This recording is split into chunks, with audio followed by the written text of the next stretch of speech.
Il y a de cela des jours, j'ai reçu enfant, un garçon de 11 ans, à une consultation parce que lorsqu'il fermait les yeux, un œil s'est fermé, l'autre ne s'est fermé pas.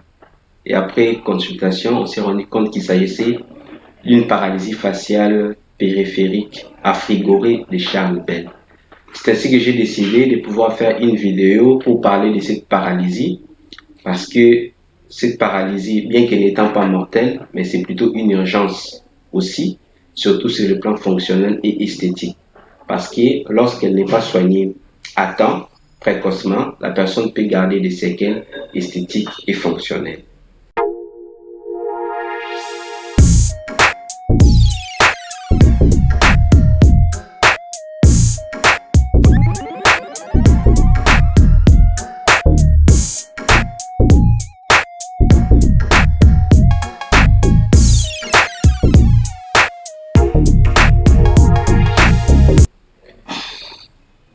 Salut, c'est Dr Moïse de la chaîne YouTube Top Santé. Si je vous parle de la santé et de la médecine, parce que je suis convaincu que au-delà de tout ce que nous pouvons avoir et au-delà de tout ce que nous pouvons savoir, c'est important que nous puissions être en bonne santé, car sans la santé, tout ce que nous avons et tout ce que nous savons ne va rien. Et cette chaîne vous aide donc à atteindre cet objectif en vous donnant la bonne information en matière de la santé. Donc, si vous voulez bénéficier de cette chaîne, je vous invite de faire trois choses. La première, de s'abonner sur cette chaîne et d'activer toutes les notifications pour que vous ne puissiez rater aucune des vidéos santé que nous allons publier sur cette chaîne qui vous apportera de bons contenus.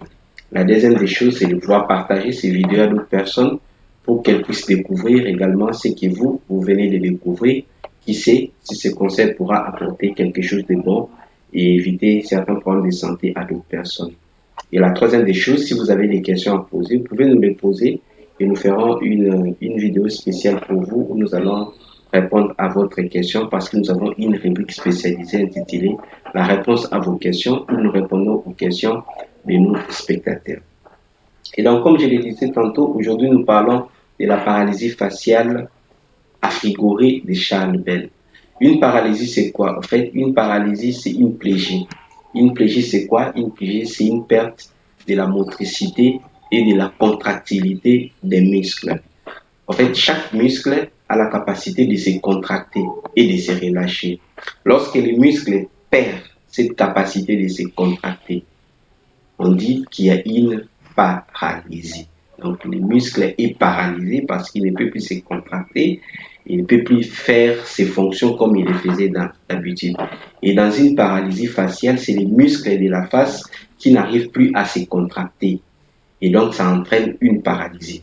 Certes, il y a plusieurs types de paralysie, mais aujourd'hui, nous parlons de la paralysie faciale affrigorée de Charles Bell. Cette paralysie, c'est une paralysie qui est causée par le froid. C'est le froid qui est à la base de cette paralysie. Et donc, cette paralysie, c'est pourquoi on l'appelle une paralysie affrigorée de Charles Bell. Pourquoi? Parce que c'est le chirurgien norvégien Charles Bell qui l'a décrit. C'est pourquoi on a donné le nom de cette paralysie-là. On a donné la paralysie son nom parce que c'est lui qui l'a décrit. Alors, comment se caractérise cette paralysie? Cette paralysie se caractérise par, généralement, d'un seul côté, la personne perd les fonctions musculaires d'un côté de la face. Il n'arrivera pas à fermer l'œil. Lorsqu'il cherche à fermer les deux yeux, il n'y a qu'un seul œil du côté normal qui se ferme. Du côté anormal ne se ferme pas, l'œil se tourne vers le haut. Et si on lui dit, par exemple, de faire montrer les fronts, il n'arrivera pas à les faire du côté paralysé. Si on lui dit de siffler, lorsqu'il va chercher à siffler, la bouche va dévier du côté sain. C'est-à-dire il y aura une déviation comme ça, c'est-à-dire les côtés paralysés ne fonctionnant pas, la bouche va s'étirer du côté normal. Si on lui demande de faire le bisou comme ça, il ne pourra pas faire le bisou parce qu'il y aura une déviation de la bouche.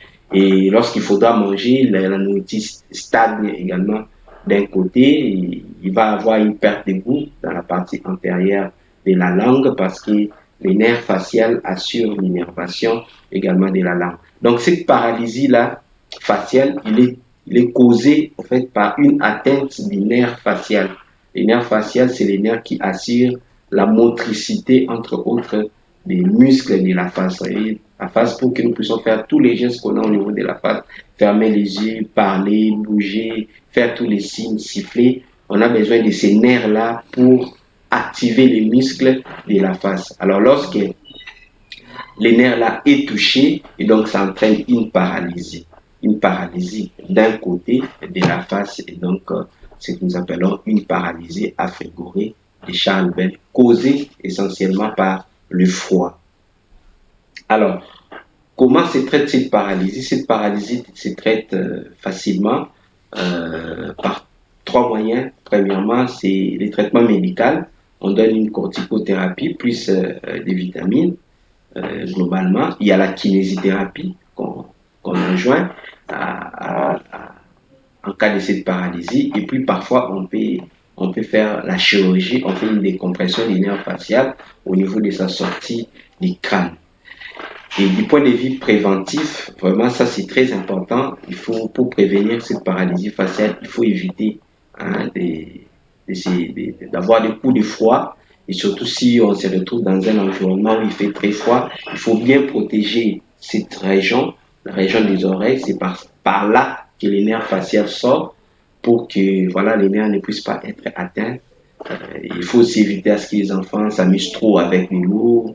Ils peuvent avoir des coups de froid qui peuvent amener à ce que la personne peut présenter une paralysie faciale.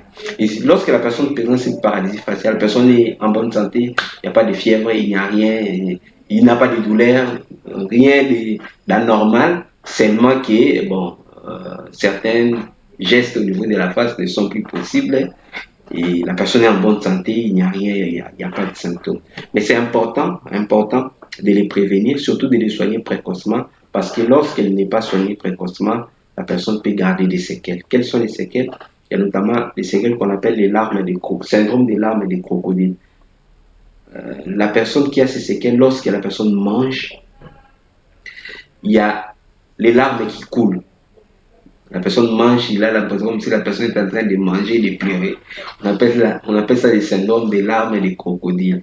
Donc c'est un peu bête, c'est gênant.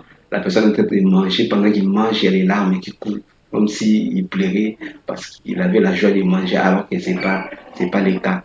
Et il y a également bon, des atteintes oculaires les plus fréquentes, hein, donc qui sont comme des séquelles, la personne des irritations au niveau de la cornée, des kératites et d'autres complications beaucoup plus oculaires.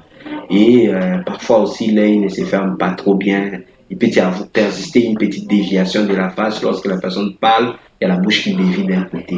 Donc ces problèmes-là peuvent être évités facilement lorsque on traite précocement la maladie. La personne va retrouver vite son état de santé initial. Donc ce qui signifie qu'il faut les reconnaître vite et d'aller vite à l'hôpital chez les personnes appropriées pour les soigner. Donc c'était là ce que je pouvais dire à propos de la paralysie faciale affrigorée de Charles Bell. Donc à très bientôt pour d'autres vidéos sur notre chaîne Top Santé. Si vous avez des questions, n'oubliez pas de les poser, on fera une vidéo pour vous. Et n'oubliez pas de vous abonner et de partager ces vidéos pour aider d'autres personnes, mais aussi pour que vous puissiez bénéficier des vidéos qui vous apprendra beaucoup de choses sur vous et sur le problème de santé qui touche le corps humain. Merci.